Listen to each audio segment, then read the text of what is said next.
Check out this segment about quick tips on how to live longer.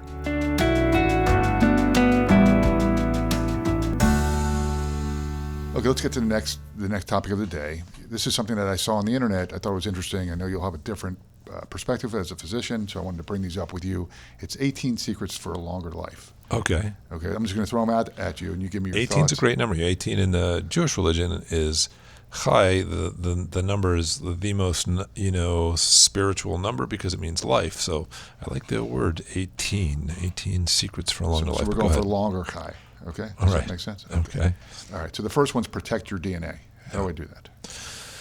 Right. Well, DNA. I think there's a shelf life to our DNA, and there's a great study out of this Harvard professor that talks about telomeres and how the ends of the DNA start to sort of shrink, and we don't really know how to make it last, how to make our lives longer and longer. Although there's a lot of study on that, and people say that we are going to be. We do know that if we have unhealthy habits, it shortens our DNA and therefore probably shortens our lifespan. So bottom line, healthy habits may actually slow aging actually at the DNA level.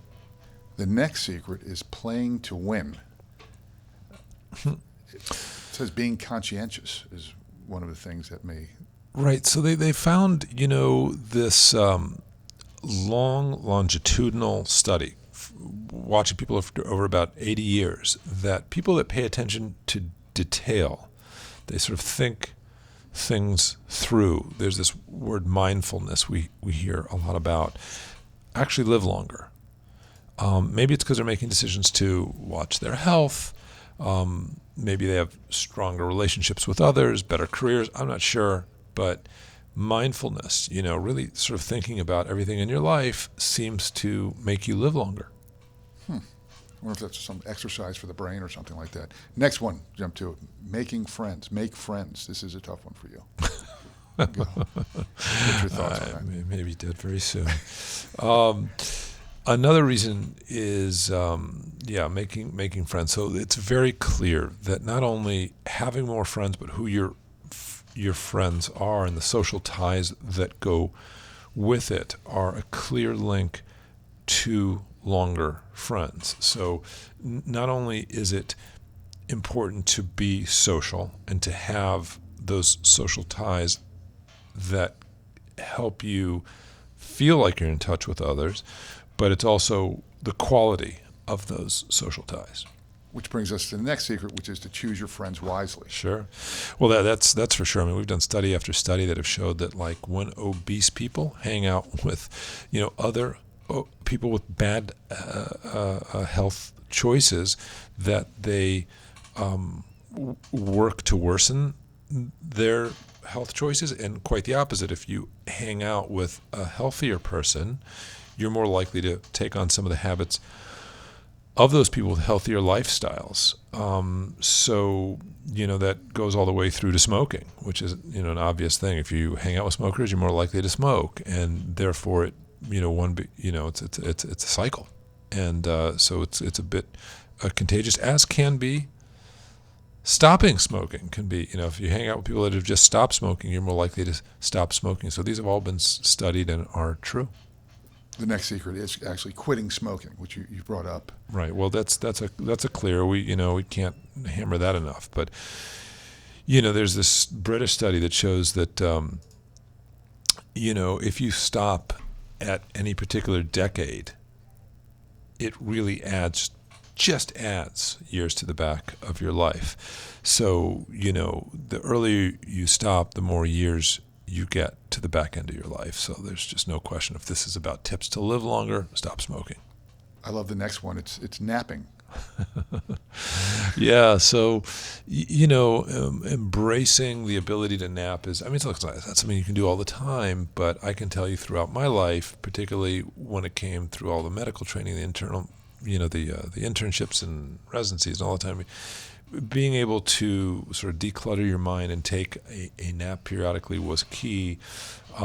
Obviously, not only do you need a nap, but you need to get, somewhere between 6 and 8 hours a night. And that just becomes clearer and clearer as the studies come in and in. And part of that includes napping. So there's a study that showed that those that took naps were actually less likely to die of even heart disease. So maybe it has to do with the stress hormones that happen if you're sort of tired and irritable and you don't take that nap, and how that acts on the inflammation in the body. So it could be as simple as that, and that's what the study suggests. So, your body tells you what to do, listen to it. Next one. We've talked about this a lot, the Mediterranean diet. Oh, yeah. Well, we have podcasts on that, and I'm a huge believer, as you know. But a diet rich in fruits and vegetables and whole grains and legumes and olive oil, extra virgin olive oil and fish is going to simply make you live longer with less disease. And the less disease you have, the more you're going to have higher quality of life. So that's a whole podcast in and of itself. But yes, Mediterranean diet, you will live longer. Period. And I say that period because there's Lion study, Predimed study, and about 50 studies underneath that, all coming from reputable places showing the Mediterranean diet's the way to go, and all of the major societies, American College of Cardiology, American Heart Association, Mayo Clinic, everybody sort of is in agreement on that one. The next one, if you don't want to eat the Mediterranean diet, it says eat like an Okinawan. Well, it's if you break down the Okinawan study, there's some similarities to the Mediterranean diet, but it is a little bit different in the sense that they're more sort of focused on green and yellow vegetables and very low calorie. So that Okinawan study really was about calorie restriction. We've found that does help you live a bit longer. Personally, I don't know if I'd want to live longer if I had to eat like an Okinawan, but you definitely can live a bit longer, it seems, with less calories. And the Okinawan trick was to eat 80% of what was already a fairly limited diet of green and yellow vegetables, but you always left 20% on your plate. So if there's one thing you could take from that, leave a bit on your plate. And those Okinawans that didn't follow that diet and ate more of a Western diet lost that age benefit because they were, at that time when they did the study in Japan, they were the longest living people on Earth. So it's a combination of the quality and the quantity that they're eating? Yeah. Do you think that leads to that? Okay. Yep. Next one, it's an advertisement for getting married. It says, get married, and you tend to outlive your single friends. Look, there's economic support that seems to have with coupling. There's obviously the health backing of a partner. But certainly we go back to the socialization issue, which may not be as easy to do in a single person than a married couple. But it is clear that married people tend to outlive their single friends. So it's important to have a partner, a good partner. That's a whole different discussion. In your opinion, is it worth it? Of course it is. My wife is listening, and I want both of us to live long. You want to hear something funny? As we were talking the other day about eulogies. My wife is 8 years younger than me. So we're talking about how important it is to do a eulogy, and I started saying, how I would, listen, I would say some really great things about you. She goes, what are you talking about? I'm eulogizing you. You are never, right. You are, because right. She's 8 years old and she's very fit and so forth. She was insulted that I would possibly be, even the thought of eulogizing her. You're planning ahead. or you're actually. Who buried who? Yeah. Next one, lose weight. That seems obvious, but what are your thoughts on that? Oh, okay. So. I would tell you, I'm going to go off tangent here for a second, but we had the same conversation with my wife where my favorite Larry David episode, I don't know if you ever saw the one where they were doing the vows, they're going to redo their vows to one another. And so Larry David goes to his wife on the show and says, okay, I'm ready to do it. She says, okay, great. Listen, Larry, this is what you're going to say. You're going to say, honey, I love you, more than, she's saying this to him, I love you more than everything, and you're the world to me, and I want to be with you from now through eternity. And she goes to him, no, you got to say the same thing back to me. And he goes, I can't. She's like, why? She goes, I can say, I love you, don't you love me? Yeah, I love you, and I want to be with you for the rest of my life. Yeah, I want to be with you for the rest of my life. but I kind of saw myself as a single guy in eternity. You know? Right. So marriage is certainly good through life. In eternity, I guess it becomes a different thing. Anyways, I'm sorry. I went on a tangent. Keep going. No, we're up to the losing weight. Okay. Any Larry David episodes on losing weight? There were actually quite a few, but probably not appropriate for this particular one. But yeah, listen, obviously, being overweight, the biggest problem with being overweight is really diabetes. And we see a lot of heavier folks that don't have diabetes. Some bodies tend to handle it better than others, but once you get diabetes, I think all bets are off. And then you get an inflammatory process and lots of end organ damage, and that's not where you want. So you can hold a little weight, great. But once you get diabetes, and that usually is because you've held weight for too long, then you start having all sorts of dying conditions, whether it's heart disease or the like that will come usually from belly fat. And deflating that spare tire is going to make you live longer.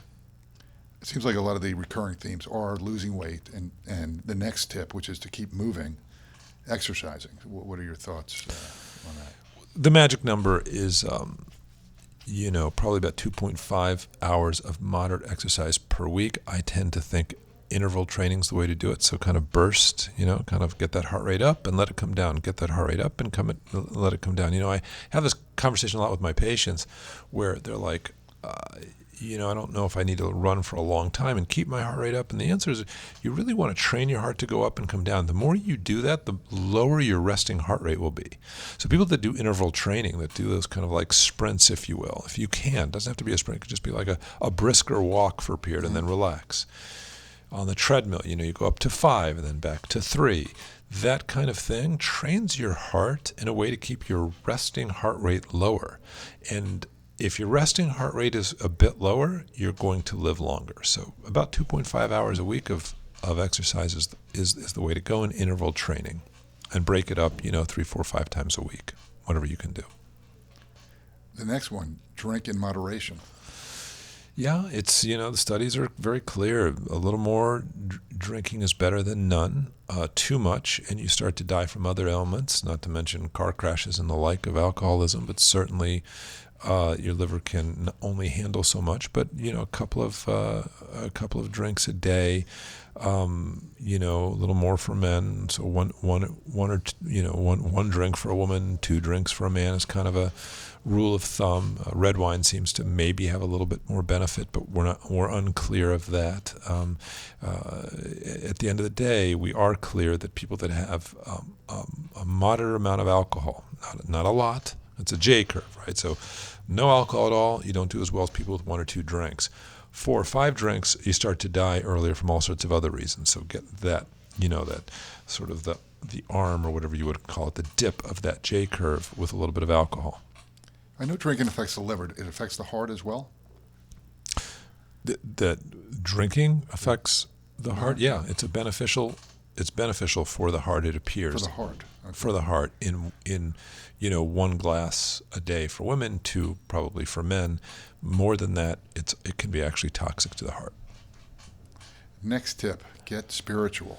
So, it goes back to sort of this mindfulness and so forth, but it seems to be people who attend religious services of any sort seem to live longer than those that don't. There was this lovely 12-year, so over a decade study, people over the age of 65, and they said that people that sort of went to a religious service about once a week seemed to live a bit longer than their age-matched folks that didn't. Whether it has to do with the immune system or the social network, we're not really sure. But maybe it is more back, it's back to that mindfulness, that conscientiousness, and so forth. Maybe it's just social structure, but that seems to be helpful in living longer.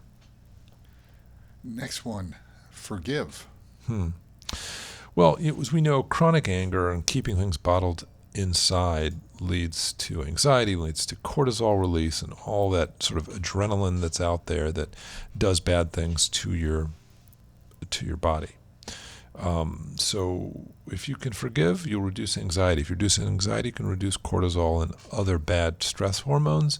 You'll have better blood pressure and you'll live longer. The next one is interesting. Use safety gear. it's one of the things we know. Hard to get everybody to use it, but helmets, seat belts are really important, particularly in younger folks, because that's those that seem to get into more of the crashes.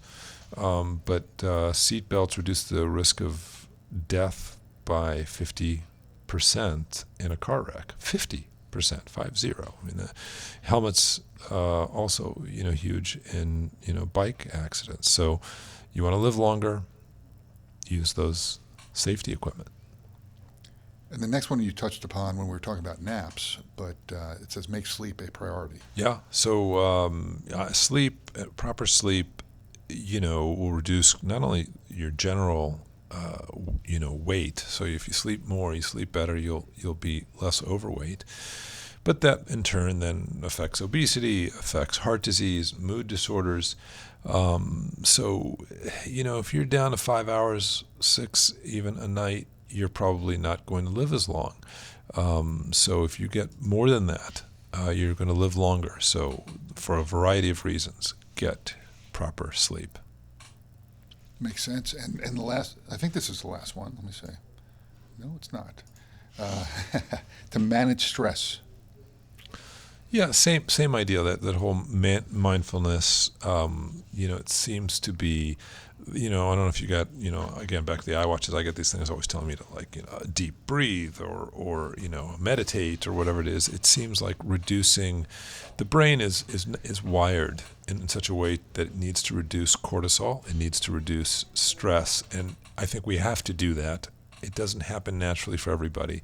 So managing it seems to be a way of reducing stress, and that causes you to live longer. Keeping a sense of purpose. One of the risk factors I've found in my practice is retirement.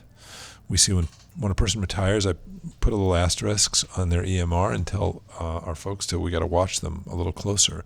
Because when people lose their sense of purpose, they can lose some of their habits. When you lose your habits, you can go off the deep end. You don't sleep well or eat well or exercise as much or what have you. And so keeping a sense of purpose and a regimen seems to be one of those things that makes not only people live longer, but possibly use their minds more and then have reductions in Alzheimer's and so forth. So these studies are pretty clear on having good hobbies if you do retire, having a good sense of purpose if you do, and if you don't, you may not enjoy as much life.